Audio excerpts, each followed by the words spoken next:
पूरी दुनिया में पक्षियों की 10,000 से भी ज़्यादा प्रजातियां पाई जाती है। सभी के पास वही 2 पंजे, 2 पंख और 1 गर्दन होती है।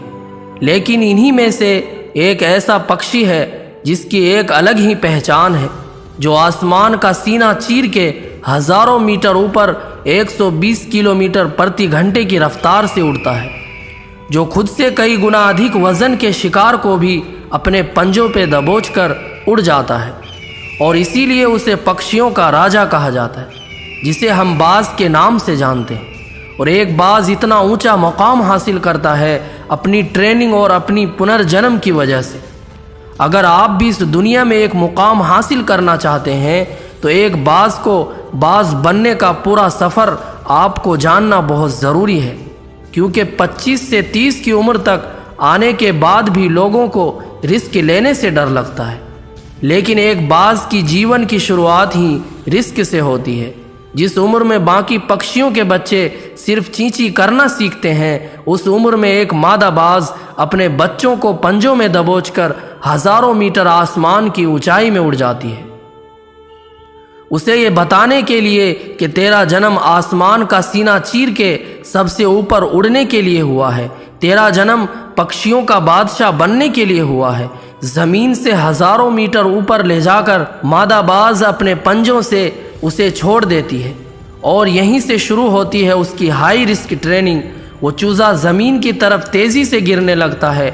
थोड़ा नीचे आता है तो उसके पंख खुलने लगते हैं। नीचे आते आते वो अपने पंख फड़फड़ाने लगता है, लेकिन वो अभी तक उड़ना नहीं सीखा। वो ज़मीन से कुछ ही ऊपर होता है। ऐसा लगता है कि कुछ सेकेंड में उसका जीवन समाप्त हो जाएगा, लेकिन अचानक एक पंजा उसे अपने गिरफ्त में ले लेता है और वापस आसमान में उड़ जाता है। वो पंजा होता है उसकी माँ का, जो उसके पीछे उड़ रही थी। उसकी ये ट्रेनिंग तब तक चलती रहती है जब तक वो उड़ना नहीं सीख जाता। इतनी हाई रिस्क ट्रेनिंग होने के बाद इस दुनिया को एक बाज मिलता है। बारिश के वक्त जब सारे पक्षी छुपने की जगह तलाश करते हैं, तब यही बाज उसी बारिश में आसमान को चीरते हुए ऊपर निकल जाता है और बादल से कहता है, तू बरस ले, कितना बरसेगा।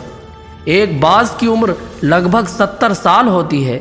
जब वो 40 साल का होता है तब एक परेशानी उसकी ज़िंदगी में मौत बनकर आती है, जो आपकी परेशानियों की तुलना में बहुत बड़ी होती है, क्योंकि 40 साल की उम्र में बाज की चोंच इतनी मुड़ जाती है कि उसे शिकार निगलने में बहुत परेशानी होती है। उसके पंख भारी हो जाते हैं, छाती से चिपकने लगते हैं, जिससे उड़ना बहुत मुश्किल हो जाता है। उसके पंजे लंबे और लचीले हो जाते हैं, जिससे वो शिकार को सही से नहीं पकड़ पाता। अब उस बाज के पास सिर्फ 3 रास्ते होते हैं। अपने पास के सबसे ऊंची चोटी पे पहुंच जाता है, वहां पर अपना घोंसला बनाता है और फिर शुरू होता है परेशानियों को जड़ से उखाड़कर आसमान में उड़ने का सफ़र। वो अपनी चोंच को एक चट्टान पर मार मार कर तोड़ देता है, लहूलुहान हो जाता है और इंतज़ार करता है नई चोंच के आने का। उसके बाद अपनी नई चोंच से अपने पंजों को काट देता है और फिर इंतज़ार करता है नए पंजों के उग आने का। उसके बाद वो अपने एक एक पंख को अपने शरीर से अलग करता है और फिर इंतज़ार करता है नए पंख उगने का। और इसी प्रक्रिया में उसे पूरे 5 महीने का समय लगता है। इन 5 महीने के कड़ी तपस्या से एक बाज का पुण्य जन्म होता है। वो फिर से तैयार हो जाता है आसमान का सीना चीरकर उड़ने के लिए। जो 3 रास्ते बाज के पास थे, वो तीनों रास्ते आपके पास भी होते हैं, लेकिन कुछ लोग पहले रास्ते को चुनते हैं और परेशानियों के तले दबकर सुसाइड कर लेते हैं। ज़्यादातर लोग दूसरे रास्ते को चुनते हैं। वो परेशानियों का बोझ पड़ते ही अपने मकसद को छोड़कर एक नॉर्मल लाइफ जीने लगते हैं। और कुछ वो लोग भी होते हैं जो इस परेशानियों को लात मारकर अपनी मेहनत के दम पर बाज की तरह आसमान की बुलंदियों को छूते हैं।